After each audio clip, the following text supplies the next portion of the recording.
Okay, thank you very much. I just want to thank the Collège de France and especially Professor Hublin for inviting me to come and speak to you today. I apologize that I never got very far in French in college and got even less far afterwards. So I'll give this in English. I did try to convert most of the words on the slides to French. But that was largely through my colleague ChatGPT, so you can blame him for any of the erroneous translations. So I never got a chance to meet Professor Hublin. However, I did go back and realize that one of my very first biological anthropology classes, we were assigned the East Side Story paper to discuss this sort of conundrum, which, even though, as mentioned, he retracted it later on, still exists in somewhat about why it is that we find so few other apes in the fossil record. We have a tremendous record of hominins in the Pleistocene, but our record of apes is actually quite paltry, and that is a conundrum that continues today, even though the geographic distinction that he described in this East Side Story paper is no longer the case. One of the other things that he mentioned, and was apparently discussed earlier today while I was on my way from Nairobi, was this idea of the Homo event, about the idea of changes in the environment that brought about the onset of the genus Homo. And in this paper, he goes through the process of the fact that you could actually document this in the Homo collection because of the very consistent record from about 4.0 million years all the way up to 1 million years ago in the Homo record. And this is a small figure from that East Side Story paper, where he talks about this idea of a Homo event, using a play on words with the Homo formation, or the Shingura formation. But I did want to highlight something that was already mentioned, is that Hublin, because likely his association with these integrated projects that happened in the 1960s, here he is in the Homo at the French expedition with, I think, Arenberg, and then the American expedition with Clark Howell, where this idea of integrating all the different subdisciplines that make up paleoanthropology really came into its own, which was the reason why you could describe things like the Homo event within the context that he provided, this environmental change which brought about the origin of Homo. And just as a sort of comparison, this is a little figure that came out of one of Isaac's papers around about the same time. Glenn Isaac, also working in East Africa at around about the same time, was also interested in these big ideas of what the tempo and mode of evolution is in order to actually come about these large changes like the appearance of our genus. And I'll get back to that at the end, but it is, as we sort of have drifted in paleoanthropology towards the sort of description of very specific specimens, we seem to move away from these sort of broader understandings of how does evolution change. And I want to at least address a little bit of that in my talk today. So this is sort of the story as Hublin described it with the Homo event, with basically the appearance of the Oldowan at around about 2.6 million years ago, and a series of hominins before that were presumably without any type of technology, and those hominins afterwards that were considered to be this sort of watershed moment. Afterwards, hominins used technology. And this was pretty much codified by subsequent discoveries that really much associated the appearance of the genus Homo, here with the palette from Hadar, with the appearance of cut marks on bones, suggesting that stone tools are associated with the access to materials like that. And the increase in brain size, which was assumed to be the sort of adaptive release that allowed brain size to increase. So all of those things were somewhat interconnected, really up until within the last 10 years. It was assumed that all of these adaptations were sort of interconnected. And it was also assumed that technology pretty much was absent in this time period before then, or at least not a major part of the adaptation. This got a lot more complicated in 2010 with the discovery of cut-marked bones at around about 3.3 million years ago in the Afar at Dakika, suggesting that access to large mammalian remains was possible much earlier than the appearance of the Olawan. And then, of course, was even further complicated by the discovery in 2015 of the appearance of a flaked stone industry on the west side of Lake Turkana at the site of Lomequid. And the description of what was has been referred to as Lomequian, and is a distinct technology, suggesting that this time period between 3.3 and 2.6 does actually incorporate hominins that use technology, and that sort of moved that sort of advent of technology further back in time to incorporate a series of hominins that aren't associated necessarily with the increases in brain size. And then I would argue that this became even more complicated in 2016 in a recent paper this past year, which showed that flaked stone does not necessarily have to be associated with the production of sharp-edged flakes. So initially in 2016, Prophet and colleagues showed that capuchin monkeys in South America, who are not actually intentionally making these sharp-edged flakes, but produce things that look dramatically like the Oldowan technology that we describe in East Africa. And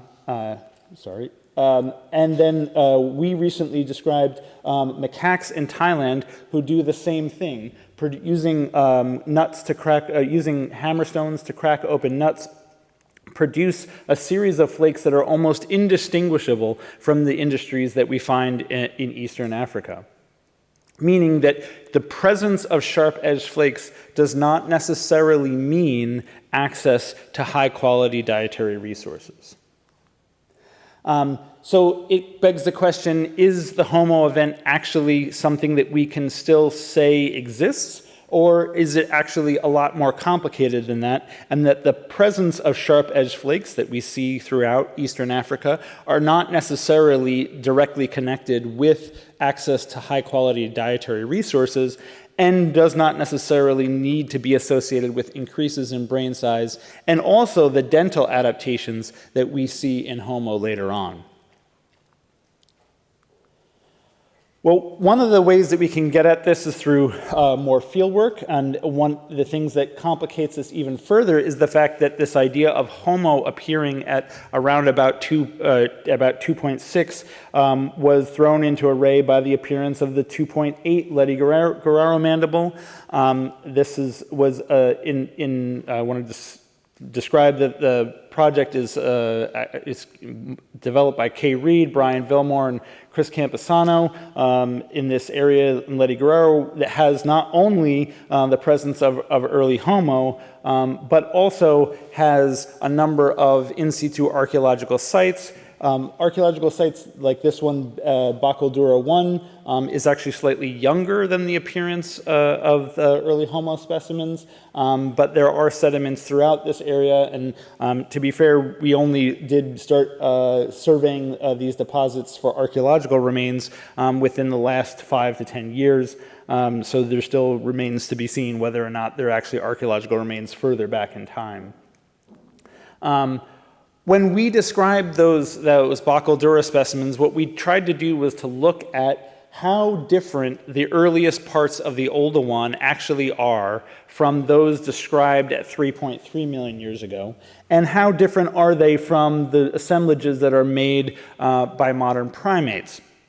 And what we were able to show, and this is with a series of different attributes of technology, was that not only are most early Oldowan assemblages very similar to each other in a variety of technological attributes, but they are distinct from modern primates and even further different from anything that is described as Lamequian. And now we only know one assemblage that is Lamequian, but that one assemblage looks dramatically different from anything that we find in the early Oldowan. Importantly, the appearance of a few technological attributes actually very well distinguish between anything that is Lamequian and the next oldest sites. And at that time, we only had sites like the OGS7 Gona site, which is a little bit older than 2.6, and the Bacaldura site. However, I can say that I've run this analysis again with the Nyayanga site, which I'll mention again, which might be just a bit older, and the results are the same, in that nothing that we find between 2.6 and 2.9 can, even if resampled over and over again, even comes close to the patterns that we find in Lamequian, suggesting that the Lamequian really is a very distinct technology, and that nothing that we see technologically within the Lamequian is actually found in the Oldowan. And this prompted us to suggest the idea, that these are continuing to move forward, that in fact that the Oldowan that we see at the early part of the Oldowan actually is not a subsequent variant from the Lamequian, and in fact represents a sort of distinct lineage that may actually be multiple independent technological lineages in the past. One of the things that we mentioned as being very distinct about it was the appearance of a lot of percussive technology, and that is technology that suggests sort of hammering as opposed to the production of sharp flakes. That was somewhat questioned a little bit by the appearance of the Nyayanga site. So this is a locality in western Kenya that's been dated to between around about 2.6 and 2.9 million years ago. One of the distinct qualities of this assemblage was a very high frequency of percussive materials, up to 7%. Now, it should be noted that even though this has a higher frequency of percussion than any other Oldowan assemblage, it's still dramatically lower than anything seen in Lamequian. So even though this is a little bit different than the Oldowan that we described previously, it is still very distinct from the Lamequian. One of the important features about this particular assemblage was that the presence of a high frequency of percussion made us realize that we have to have a better sense of understanding what percussive technology looks like. One of the ways to do that is to look at the modern chimpanzee technology. So modern chimpanzees use percussive technology to crack open nuts and a variety of other materials and leave very distinctive technologies. My colleague Lydia Lintz at the Max Planck Institute for Evolutionary Anthropology has been working with us to try to actually document and quantify some of these damage patterns that we see on percussive technology. And we have been able to use that to identify percussive technology in the Turkana assemblages as well. But one of the questions that comes about from this sort of appearance of technology earlier on in the record is this idea that in this sort of Homo event, which I now describe here as tongue-in-cheek as the Lucy event because of the fact that we now know technology goes back much further, is whether or not the onset of changes in dietary adaptations, which we used to associate with stone tool technology, and also changes in dental morphology, can now be actually attributed to these early assemblages. I think one of the important things to remember as part of this description of the Homo event was that Copin also was quick to document the fact that even though chimpanzees necessarily are our closest living relatives, that they are not our last common ancestor, that there are distinct differences between chimpanzees and our last common ancestor. One of the things that I thought was in reference to this, I thought is very interesting recently, has been the discussion about the sort of adaptations of the hand of hominins that are probably closer to our closest living relatives. And this is work by Sergio Almecija, who used to be my colleague at George Washington University. And he talked about the fact that the patterns that we see that allow hominins to use tools actually extend much further back in the record, and that hominins, even as far back as 6 million years ago, have adaptations in their hands that are better for using tools than you see in modern chimpanzees. And I find this very important because of the fact that modern chimpanzees have quite an extensive tool repertoire, even with hand adaptations that are not well adapted. They're actually adapted more for knuckle walking and for climbing in trees. But hominins as far back as 6 and 5 million years ago appear to have hands that are better adapted for tool use than you see even in modern chimpanzees. And Alba and Amethyha mentioned the fact that looking at proportions of finger bones, you can see that even afarensis was much better adapted for tool use than any of our modern day closest living relatives. So what does that mean about where we should look for tool use in the fossil record?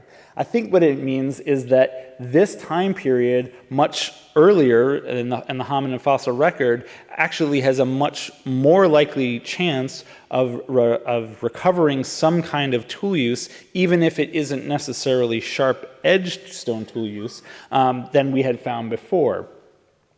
I think there's lots of good evidence to support this. I'll just focus in on one detail. A few years ago, Dave Patterson, one of our graduate students, reviewed the carbon and oxygen isotopic record throughout the entirety of the hominin fossil record. And although we find this general shift towards a more C4 carbon isotope record, one of the things that was interesting was this very wide dispersion of the carbon C4 record in afarensis, almost as broad as we see later on in time, suggesting a very broad diet for afarensis.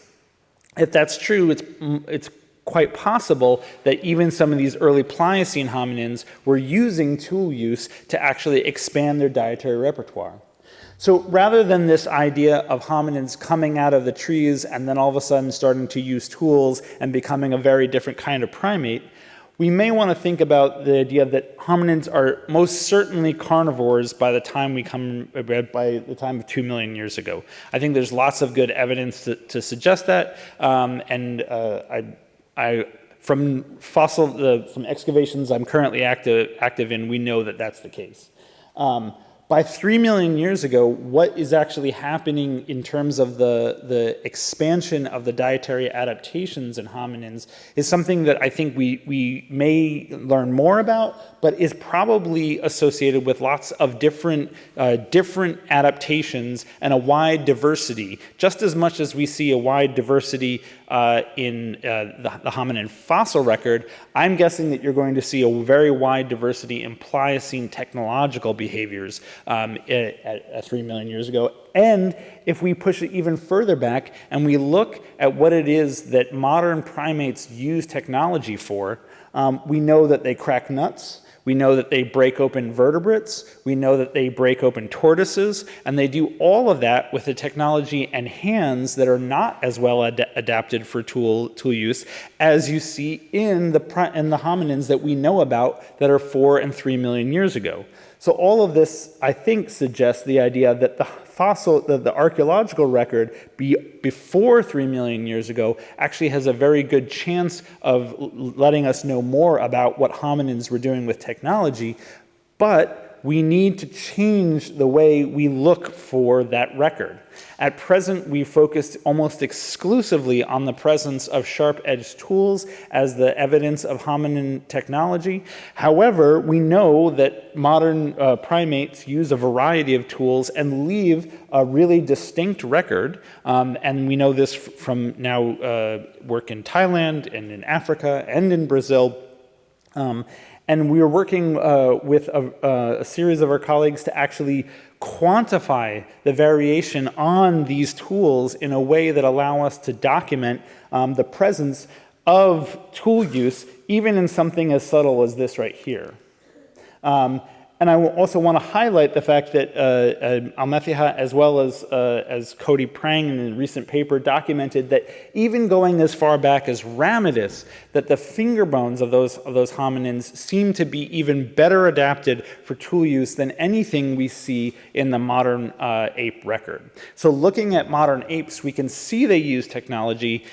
We should almost expect it in the hominin record much earlier on.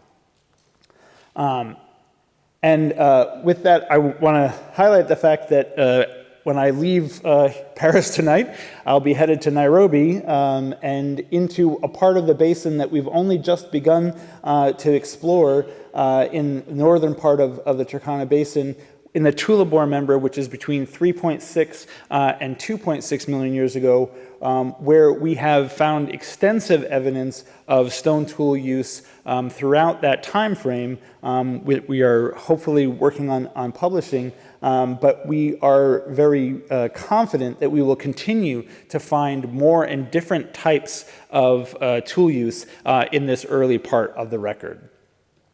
And so with that, I was hoping there was one more slide, but I guess not. I did want to just suggest this hypothesis that prior to the appearance of sharp-edged stone tools, which we have previously described as this sort of homo event, or this event that changes hominin technology, that in fact that between 6 million years ago and 2.6, there are probably a lot of different technological adaptations that are happening. We just need the tools to actually find them, and looking at the modern primate record might actually give us a chance to find those things.